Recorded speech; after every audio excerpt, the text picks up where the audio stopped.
De eleições 2024, Beatriz Manfredini.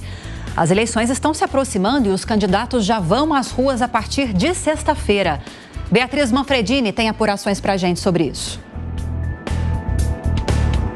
Pois é, Lívia, sexta-feira é o primeiro dia oficial de campanha na rua, ou seja, a partir de sexta-feira, os candidatos podem divulgar o número que querem que os eleitores digitem na urna, podem participar de comícios, eventos. Amanhã, dia 15, termina o prazo para que as candidaturas sejam registradas no Tribunal Superior Eleitoral, na Justiça Eleitoral, e na sexta-feira, então, primeiro dia oficial de campanha. E eu tenho algumas informações do que os candidatos aqui da capital paulista devem fazer nesse primeiro dia. Começando falando do atual prefeito e pré-candidato à reeleição, Ricardo Nunes, do MDB, a ideia é que ele comece o dia em uma missa, tentando remontar a primeira agenda que ele fez lá em 2020, quando era vice de Bruno Covas, ex-prefeito aqui de São Paulo, falecido em 2021. Os dois também participaram de uma missa de forma conjunta e Ricardo Nunes vai começar esse primeiro dia de campanha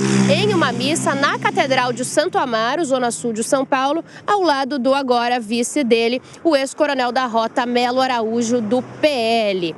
Depois disso, está previsto que Ricardo Nunes faça uma caminhada, mas o local ainda não está definido. A campanha de Nunes tem uma reunião ainda hoje para bater o martelo sobre o local. Para sábado está prevista uma visita a alguns bairros, também ainda com o local a definir. O vice dele, Melo Araújo, permanece ao lado de Nunes só nessa primeira agenda, na missa, e depois passa esse primeiro dia de campanha no CEAGESP, lembrando que ele foi presidente do local durante o governo do ex-presidente Jair Bolsonaro. Bom, esse então é o primeiro dia de campanha de Ricardo Nunes. Falando agora do primeiro dia de campanha de Guilherme Boulos, deputado federal do PSOL, ele começa a campanha eleitoral dele dentro de casa. Ele mora no Campo Limpo, aqui na zona sul de São Paulo, e vai começar com um café da manhã com a candidata a vice, Marta Suplicy, do PT.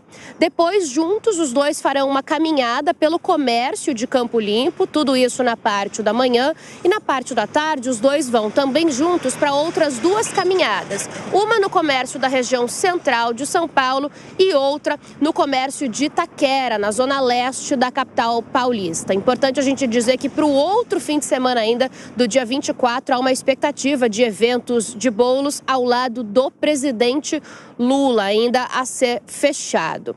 Então, essas são as apurações do primeiro dia desses candidatos. A campanha de Tabata Amaral me disse o seguinte, que eles têm uma reunião hoje ao meio-dia para definir, né, a agenda da candidata do PSB e atual deputada federal, mas que uma das possibilidades é começar, então, e dar esse pontapé inicial com uma caminhada na Vila Missionária, né, o bairro em que ela nasceu aqui em São Paulo, mas que outras possibilidades estão em estudo e que nada ainda foi fechado. Os outros pré-candidatos, Lívia, que eu tentei contato, ainda não definiram ou não responderam sobre esse primeiro dia de campanha.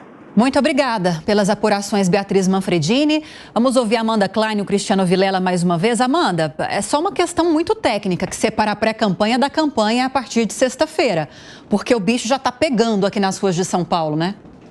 Eles já estão nas ruas, nas redes, na televisão, em todo lugar, né, Lívia? Aliás, daqui a pouco, a partir das 10 horas da manhã, tem um segundo debate com os candidatos à Prefeitura de São Paulo, do jornal o Estadão, o Estado de São Paulo. E será interessante saber a postura que eles irão adotar, porque conforme eu comentei aqui na segunda-feira, a disputa está muito fragmentada. É como se ela tivesse começado de novo, ela tivesse resetado. A gente iniciou essa disputa com pelo menos a perspectiva de que fosse algo mais polarizado entre os candidatos de dois padrinhos políticos mais fortes, né? Os dois detentores de mais votos no Brasil.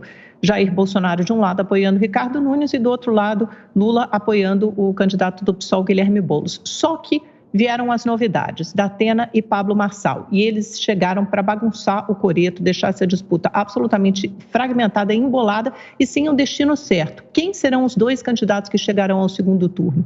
Ricardo Nunes saiu de uma posição muito mais confortável e agora é pressionada por esses dois candidatos, Datena e Marçal, que tentam avançar pela direita e ganhar os votos do candidato atual prefeito de São Paulo. Por isso será interessante observar a disputa deles. isso. O Marçal, que foi mais agressivo, ofensivo no primeiro debate, vai manter esse comportamento ou não? Ou vai adotar um outro comportamento menos agressivo justamente para não aumentar sua rejeição e não aumentar sua rejeição principalmente entre o público feminino?